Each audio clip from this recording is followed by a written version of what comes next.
women's realities, are these reflected or not? So from that point of view, the whole engagement of feminist jurisprudence has been the issue of discrimination, the issue of differentiation, the issue of rights, the issue of justice. So when we talk about gender justice, it not only takes the biological women being deprived into consideration, but even gender beings who are considered like women as targets of inequality. Now that is where the third gender issue comes. UNDP report notes that with the onset of technology, discrimination has evolved in different ways. Technology has discriminated. With the onset of technology, violence has not come down. It has changed its shape. Just like how we see mobile phones being used for defaming, for circulating pictures, negative messages through WhatsApp. So how technology also plays a second fiddle to the existing condition of exploitation and denial. That's one point. UNDP also says that with the progress, development and modernization, the gender inequality does not reduce, it changes its shape.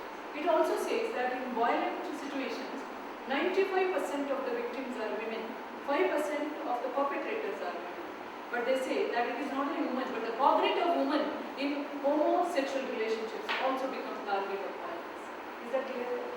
So woman and woman's cognitive. That's how the whole argument of gender inequality and gender violence and gender injustice to take not only women but cognates of women in other kinds of relationships into their fold.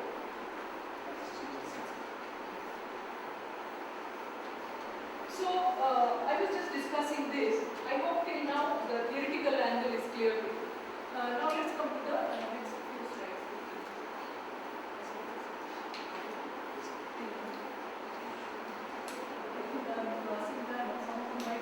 Just give me 15 minutes, I'll just run through the slides and then complete analysis. Because information you can always glean, but the perspective is something that you cannot get just by reading slides. That's why I'm taking a little longer. Now, gender justice therefore is a comprehensive goal. It's a scheme of protection from exploitation and denial. And what does the scheme entail? Participation in decision making. We earlier told that man is the head of the family. So it is not that it is justice. The justice is always participation in decision making in all spheres, finding equitable solutions not only in the family but also in the society. Desisting from stereotyping. We did the stereotyping, now we won't do that again. So that is gender justice. Historical multifold discrimination should be eliminated because everyone is a right being, autonomous, right bearing, autonomous human being. Now, to this when you connect human rights are natural and inalienable. I told you earlier, from the natural law we draw this definition. So right to life in the constitutional scheme of things also, right to life is like a crown, and from there all other rights are connected and flowing. Right to liberty, right against exploitation, right to equality, right against discrimination, right to justice. Now, right to be accepted as a person, security of a person, capacity to decide or act on one's behalf, equal access to property and other resources, equitable socio-economic and political support, exercise right as a full human being, and support the development of others. Now, here we come across situations where this right to life itself is under threat, as we know in case of feticide and even femicide. I mean, female infanticide, little child is killed by suffocation with grains or by feeding the poisonous plant juice, etc. The basis for human rights and women's rights, I told you already, it was CEDAW in 1979 which gave a new platform consolidating women's human rights. Now, CEDAW statement says discrimination is an obstacle to equal participation and full development. Discrimination in the form of distinguishing, in the form of excluding, in the form of restricting is the one which impairs or nullifies recognition. And it talks about modifying socio-cultural patterns, and it takes maternity as a social function, and that interest of children is primordial. Do we take maternity as a social function? Should we? See, this is where the three strands in equality in terms of prohibiting discrimination against women becomes relevant. What are those three strands? The first strand is eliminating discrimination because it is a negative practice and doing it by arguing equality, means you treat both men and women situated in that situation as equal. So, equal, therefore equal treatment. Second, different but equal. What is that? Female body performs certain functions which are different from the male body. Female therefore has got certain socio-cultural construct, and her participation in public sphere or employment or profitable activity, economically profitable activity becomes restricted, because the body has to be performing that biological function at a certain age only. Now, because of that, when her colleagues are overtaking her in the development, she loses those opportunities because she makes the choice in favor of this biological nature, biological choices. Now, isn't she entitled to make those choices? She is entitled, it is her choice, let us respect. But is she making it only because she likes it or it is her fancy and for herself? No, there is a larger interest of her family, her in-laws, her husband, everybody. And there is also the manpower that she is contributing to the nation in nation building. So, isn't this a community function that she takes over, the social function? So, she is different, but then treat her equally. How do we do this? So, you do not cut her service during that period, give her the maternity leave and allow her to come back. The critical review, I mean this is one way of theorizing. The critical review of this is, yes, it is there in the law, but law is doing only a lip service. It protects her all right, it allows her to come back to the job, but when she comes back to the job, emotionally she is not able to disconnect from the child. Her mind, I mean it is the biological aspect as well, her mind is 24/7 in the child, because that is the instinct. How does the law take care of that? Which employer gives her opportunities to get through this situation by providing a mentor who has been through such situation? Does not. Now, that is what Rainmaker's study on legal profession, women in legal profession says, which was published in the year 2013. I have some parts of that study used in one of my talks. Very interestingly, they show how women lawyers tend to undergo this glass ceiling. It is called glass ceiling, that women can grow but only till that glass ceiling, not beyond that. The glass ceiling is the maternity wall, the wall of maternity. So, how to surmount that glass ceiling? It is possible only by creating certain progressive gender audit of the organization, creating mentorship, etc. So, that is a critical part that I am giving you. One of you can do a research in different professions and seeing and comparing. That is a job only a person with law degree can do, who feels for justice and discrimination. So, that is the second one, equal but different. The third one, is she really equal? We say that she is equal, but historically she has been deprived. She does not have a role model that she can look up to, who has come back after giving birth to the child or got married but continued in the job. So, historically for decades of independent India, large percentage of women have been invisible in certain professions. So, do we make reservations to give them this option? They come in, they create a revolution, and then that message goes to the larger community. This is where the historical reason for promoting equality is the one which is advocating for reservation. Am I clear?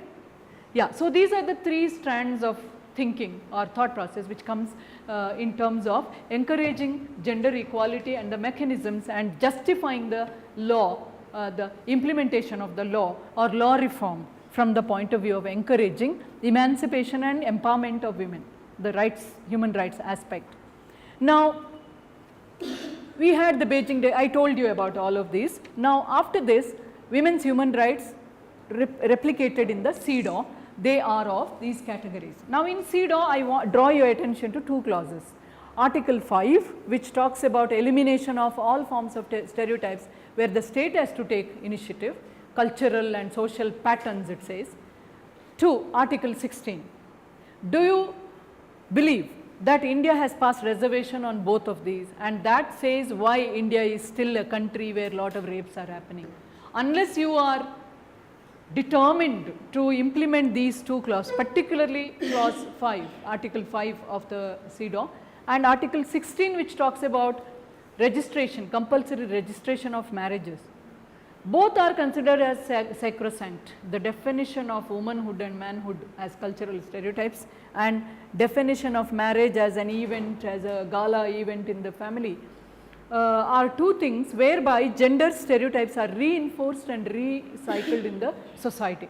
If you recall the Shabano and other cases in the Indian context, they are a classic example of how, because of religion being in the core of marriage and family related laws, the equally situated or equally troubled women get different kinds of remedies. Isn't that going against the grain of human rights and issues of justice and rights? Different treatment for equally troubled, equally suffering women. So, this is how the questioning of CEDAW has happened in India in terms of passing this reservation, and thereby we always question the commitment of Indian state in promoting gender equality and women's empowerment. Now, none of the governments have improved that situation. Domestically, we have come across developments such as gender audit, which was introduced in the previous government, and we have a lot of other developments which are happening with the government after government. But at the larger level of international commitment to gender equality, we are still in the era of 2 reservations to CEDAW. Now, coming to India, there are various legislations which I have listed here. There are various case laws. Some of the cases have been circulated to you. I appreciate if you can come prepared on those cases by writing a small note about in the background of what we discussed today, whether there is a real gender justice reflected in these cases, are there biases. Today you have learnt it in detail, what are the biases, etc. So, we have seen, as Krishna Iyer said, that onslaught of womanhood is a daily reality, and he says that are women human beings without rights. So, to such an extent Krishna Iyer goes to question the declining sex ratio, pervasive subjugation, discrimination, devaluation of their work. What is devaluation? See, 2 situations. One is women's work is not taken into consideration in the national capital. If at all it was taken into consideration, national capital will go up by 40%. Why it is not considered? Because it is considered as woman's inherent duty. And the other way it is reflected, suppose there is a man who is earning certain amount of money as the sole breadwinner of the family. He could earn this because the woman is managing his home and she is doing so many other things. Let us imagine this man were to have somebody as a caretaker professionally, then he would have to pay that person. So, one of the arguments is that how our tax regime is patriarchal. This is from the Irish feminists. They say that if the tax regime were to be less patriarchal, the public sphere tax regime would have taken the private sphere reality into consideration, because large percentage of women manage homes, give cares. So, if these women were to be working women in a profitable employment, instead of the caregiver role, they would have earned that money. So, they argue that the tax regime should be making concession for certain percentage of income to be shifted, transferred to her account, the caregiver's account, because of which she is not participating in the national economy, and to this extent the tax would be gender audited. Am I right? You understand? Yeah. So, they say that there should be more gender equal tax regime as well, not just the other aspects of human rights such as employment law, which are particularly targeting women. There have to be other laws. For example, maternity benefit, can it be parental benefit? Can maternity leave be parental leave? So, some such considerations are going to be very important. Now, we have the case of domestic violence. India has a prevention legislation which came in 2005. There is a lot of development coming in that area. Domestic violence as the basis has resulted in a better bargaining position for women during the breakdown of marriage or during the troubles of marriage, because all these cases land up in family court, where counseling is the first mechanism, because of which certain negotiating power has been assumed by women, due to which by the intervention of the family court with the trained judges, there have been many marriages which have been put on a new pedestal, or breakdown of the marriage has resulted in an equitable solution to women. But you have to prove or argue that there is domestic violence. The important thing is, today violence is not just about physical violence, it is also about economic violence, social violence, depriving, social violence, psychological violence. So, multiple